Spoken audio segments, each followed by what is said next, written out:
భగవద్బంధువులందరికీ నమస్కారం. హిందూ ప్యాడ్ ఛానల్కి స్వాగతం. ఈరోజు మనం ఈ వీడియోలో మాఘపురాణం చెప్పుకుందాం. మాఘపురాణంలోని 24వ అధ్యాయము పాప విముక్తుడైన కిరాతుని కథ. గృత్స్నమదుడు జహ్ను మహర్షితో చెప్పుచున్నాడు. జహ్నుముని వినుము. మాఘస్నాన ప్రభావమును ధీమంతుడైనవాడు శ్రద్ధగలవానికి చెప్పని ఎడల అట్టివాడు మహాపాతకుడగును. కావున శ్రీహరి యొక్క కథలను వినుటయందు ఆసక్తిగల మనస్సుతో ఉన్న నీకు చెప్పెదను. మాఘవ్రతమును ఆచరించువాడు మహాపాతకములు చేసినను పాపములు చేసినను అట్టి పాపముల నుండి విముక్తుడవుతాడు. ఈ మాఘవ్రతము ఆచరించువానికి సంక్రమించిన అజ్ఞానకృతమైన ఒక పూర్వగాథ కలదు. దానిని చెప్పెదను వినుము. పూర్వకాలంలో కళింగదేశమున కొందరు తెలియక అజ్ఞానముచేత మహాపాతకములను చేశారు. వారి చరిత్ర మీకు వినదగినది కావున చెప్పెదను వినండి. కళింగదేశమందు చాలా ధనవంతుడైన ఒక కిరాతుడుండెను. శూరుడు మరియు పరాక్రమవంతుడు అగు ఆ కిరాతుడు తన సేవక బృందమును వెంటగొని విల్లు, కత్తి, బాణము, ఖడ్గములను ధరించి ప్రతిదినము తిరుగుచుండెను. అతడు ఒకనాడు దుర్మార్గులైన తన జ్ఞాతులను తీసుకొని బహువృక్ష లతాగుల్మాదులతో నిండియున్న మహారణ్యమును చేరెను. వారు కుక్కలతో, జంతువులను పట్టుకొనే వలలతో ఆ అరణ్యమందు మృగములకై వెతికారు. బంధనముల చేత, జిగురు పదార్థముల చేత, పూత్కారముల చేత, పొదలమాటున దాగుట చేత, గోతులు తీసియుంచుట చేత, మృగములు తిరుగులాడు అటవీ మార్గములందు వివిధములైన ధ్వనులు చేయుట చేత, ఏనుగులు, దున్నపోతులు, పెద్ద పులులు, ఎలుగుబంట్లు, ఇర్రులు మొదలగు అనేకములైన మృగములను, పక్షులను చంపి ఆ అడవి నుండి మరొక అడవికి వెళ్ళదలచి ఆ కిరాతుడు అటూ ఇటూ తిరుగుచుండెను. ఆ సమయమున విధివశమున వేదాంగ తత్వవిద్యా విశారదుడగు ఒక విప్రుడు అటవీ మార్గమున పోవుచు మార్గాయాసమును పొంది ఎండవల్ల అలసిపోయి దరిగానున్న నర్మదా నదీ జలమందు స్నానము చెయ్యతలచి స్నానము చేయుటకు శక్తిలేనివాడై పాంధులకు శ్రమదీర్చు మర్రి చెట్టు నీడలో కొంతసేపు విశ్రమించి మార్గాయాసమును తీర్చుకొని తిరిగి వెళ్ళుటకై ప్రయత్నించెను. అంతటా ఆ దుర్మార్గుడైన బోయవాడు తన సేవక బృందమును గూడికొని విప్రుని దరికే తెంచి అతని వస్త్రములు, పాదుకలు, గొడుగు, దండము, పూసల పేరు, కమండలము మొదలగు అన్ని వస్తువులను అపహరించి తిరిగి విప్రునితో ఇట్లనెను. విప్రుడా, నీవద్ద దాచిన సొమ్మును నాకిమ్ము. అట్లు కాదేని నిన్ను ఈ కత్తితో చంపెదను అని కిరాతుడు పలుకగా బ్రాహ్మణుడు ఆ దుర్మార్గుడైన కిరాతునితో, ఓరి, నేను ఎన్నడునూ కొంచెమైనను ధనము దాచలేదు. దరిద్రుడనగు నాకు ధనమెట్లు వచ్చును? కావున నా వద్ద ఏమాత్రము ధనము లేదు అని చెప్పెను. ఆ విప్రుని పలుకులను విని ఆ దుర్మార్గుడైన కిరాతుడు తన ఖడ్గమును తీసి ఆ బ్రాహ్మణుని శిరస్సును నరికివేసెను. పిమ్మట ఆ విప్రుడు తన పరివారమును గూడికొని తన గృహమునకు వెళ్ళెను. ఈ విధంగా కష్టజీవుడైన కిరాతుడు ప్రతినిత్యము కళ్ళు త్రాగుచు, కయ్యములాడుచు, మార్గస్థుల సొమ్ములను అపహరించుచు అన్ని మార్గములందు, పట్టణములందు, పరిసర ప్రాంతములందు, పల్లెలందు ప్రజలందరినీ భయపెట్టుచు చాలా ధనమును సంపాదించెను. ఇట్టి బోయికి కొంతకాలమునకు గొప్పదైన తాపత్రయము కలిగెను. బంగారమును అపహరించువాడు దుర్మార్గుడు, ఆత్మపోషణమందే ఆసక్తి కలవాడు అగు ఒక కంసాలి ఆ కిరాతుని వద్ద చేరెను. ఆ కంసాలి బహుచతురోపాయవేత్త కావున ప్రతిరోజు తాను తయారుచేసే బంగారు భూషణముల నుండి బంగారమును అపహరించుచుండెను. 4 జాతుల వారికి అతడు నగలను చేయుచు చౌర్యము చేయుచుండెను. కిరాతుడు దినమందు దొంగతనముగా సంపాదించినదంతయు కంసాలి విక్రయమునకు కొనుచుండెను. అందు మాయచేసి లాభమును పొందుచుండెను. క్రయ విక్రయ వృత్తిచేత కిరాతునకు స్వర్ణకారునికి స్నేహమధికమగుచుండెను.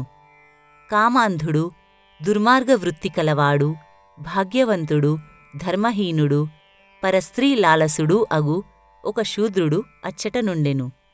ఆ శూద్రుని తండ్రి చనిపోయిన పిమ్మట అతని తల్లి దుర్మార్గవతియై వ్యభిచారము చెయ్యుచుండెను. ఒకనాడు జారినియగు శూద్రుని తల్లి కృష్ణపక్షమునందు అష్టమి తిథియందు సంభోగమందు ఇచ్ఛ కలదై జారుని కొరకు అతని గృహమునకు వెళ్ళి చీకటిలో అతని రాకకై వేచియుండెను. కాని ఆ రోజు అతను రాలేదు. ఆ రాత్రియందే తనకు కూడా కామమధికము కాగా స్వేచ్ఛా సంభోగము సంభవింపగలదని తలచి శూద్రుడు తన స్నేహితుడైన జారుని ఇంటికి వెళ్ళి అతని ఇంటి అందే చీకటిలో తన తల్లి వేచియున్న పంచని తాను కూడా చేరెను. ఇరువురు ఒకరినొకరు తెలియక చీకటిలో నిద్రించిన కొంతసేపటికి శూద్రుడు నిద్ర నుండి లేచి తన జారిని వచ్చినదేమోనని చేతులతో తడివి చూసెను.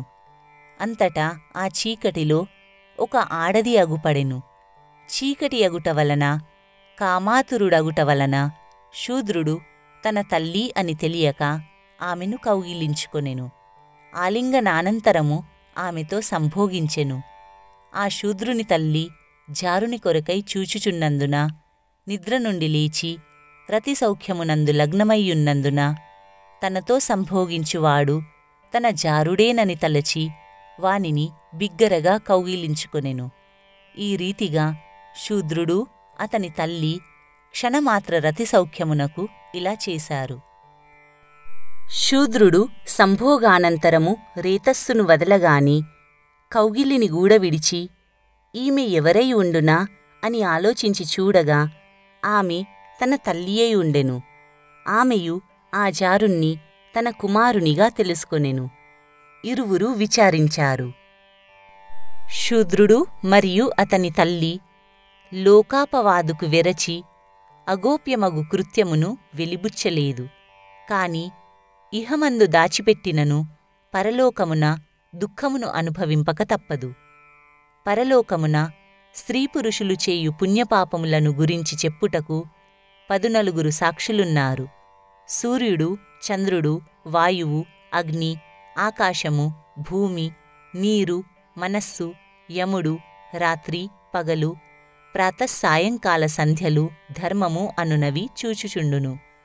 ఆ శూద్రుని తల్లి అనేక రీతులుగా విచారించి పశ్చాత్తాపమును పొంది గంగలో పడి మరణించెను. శూద్రుడు భయవర్జితుడై సంచరించుచు సదా పరస్త్రీ సంభోగమునందే కాలము గడుపుచు తండ్రి సంపాదించినదంతయు నాశనమునర్చి కిరాతుని వద్ద భృత్యుడిగా చేరెను. తల్లితో సంభోగించిన ఆ శూద్రపాతకుడు ఉదరపోషణార్థమై కిరాతుడు చెప్పిన పనులన్నీ చేయుచు అతనికి ప్రియుడై ఉండెను.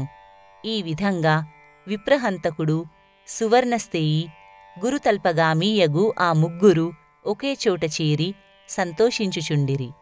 అంతటా ఆ దేశస్థుడగు వృషుంఖలుడు అను ఒక విప్రుడు వృత్తిలేక స్వపోషణ జరుపుకోలేక ఆ కిరాతుని వద్దకు వచ్చి అతన్ని ఆశ్రయించి అతన్ని సేవించుచుండెను. ఆ విప్రుడు పతివ్రతయైన తన భార్యను కూడా విడనాడి నిత్యము కిరాతుని వద్దనే నివసించుచుండెను. ఆ దుర్మార్గుడగు విప్రుడు స్నానసంధ్యాదులను వదిలి నిత్యము కిరాతుణ్ణి ఆశ్రయించి వాని కనువర్తనుడై అనుగ్రహపాత్రుడై ఉండెను. ఆ కిరాతులందరికీ విశృంఖలుడు పురోహితుడై పుణ్యసమయములందు వారి వలన దానములను గొనుచుండెను. ఈ రీతిగా విశృంఖలుడు కిరాతులతో 2 సంవత్సరములుండెను. ఇలా బ్రహ్మహంతకుడు, సురాపానుడు, సువర్ణస్థేయి, గురుతల్పగామి మరియు వారితో కలిసిన విప్రుడు పంచమహాపాతకులయ్యారు. జహ్ను మహర్షి విశృంఖలునకు మహాపాతకులతో సంసర్గము కలిగిన దోషముచేత బ్రాహ్మణత్వము నశించెను. మిక్కిలి ప్రేమతో మహాపాతకులతోనే విప్రుడు ఏ దినమున సంపర్కము కలిగించుకొనునో అట్టి విప్రునకు అతనికి గల పుణ్యములో 4వ భాగము అప్పుడే అంతరించును. 2 దినములు మహాపాతకులతో సంచరించిన విప్రునకు, అనగా వారిని సేవించుట, స్పృశించుట, వారితో శయనించుట, కూర్చుండుట, మాట్లాడుట, భుజించుట చేయటం వల్ల 2వ భాగము బ్రాహ్మణత్వము శూన్యమగును. అలా 3 దినములు ఆచరించినచో 3 భాగములు నశించును. 4 దినములకు 4 భాగములు నశించును, అనగా పూర్తిగా బ్రాహ్మణత్వము నశించును. ఇంకను అధికముగా నట్టివారింగూడి సంచరించినచో ఆ విప్రుడు వారితో సమానమగు మహాపాతకుడగును. ఇట్టి పాపమును చేసినవాడు నరకలోకము చేరి తిరిగి అటునుండి రాజాలడు.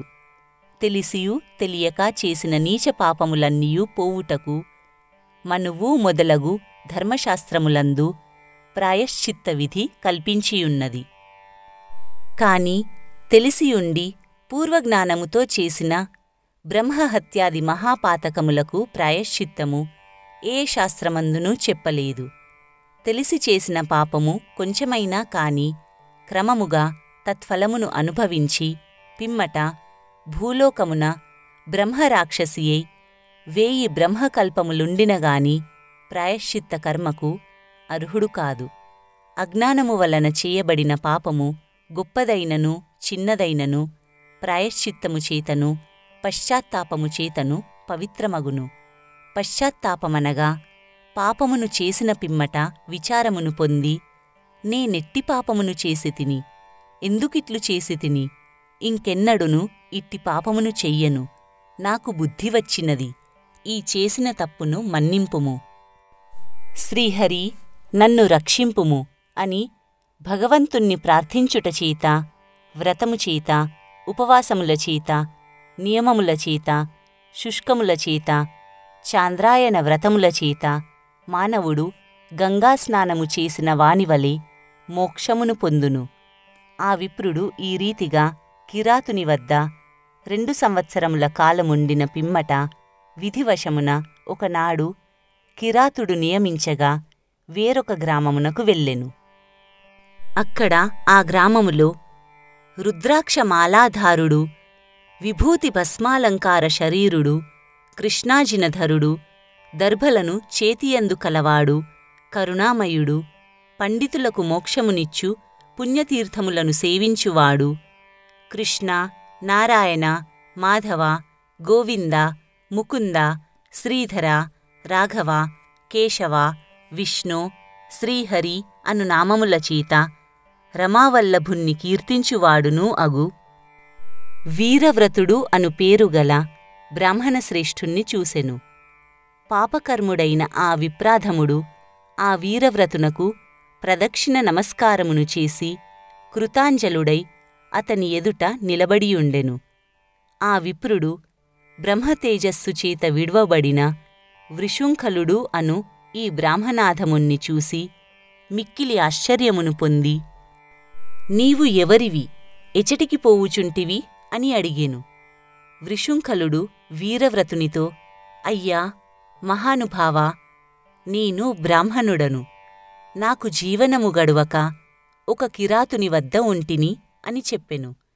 వీరవ్రతుడు అతని మాటలు విని మిగుల వింతనొంది కమండలూదకము చేత కండ్లను కడుక్కొని 2 గడియల కాలము అలా కండ్లు మూసుకొని ధ్యానము చేసి పిమ్మట మరలా కండ్లు తెరిచి చూసి బ్రహ్మవర్చస్సును పోనాడుకొనియున్న వృషుంఖలునితో ఇలా పలికెను.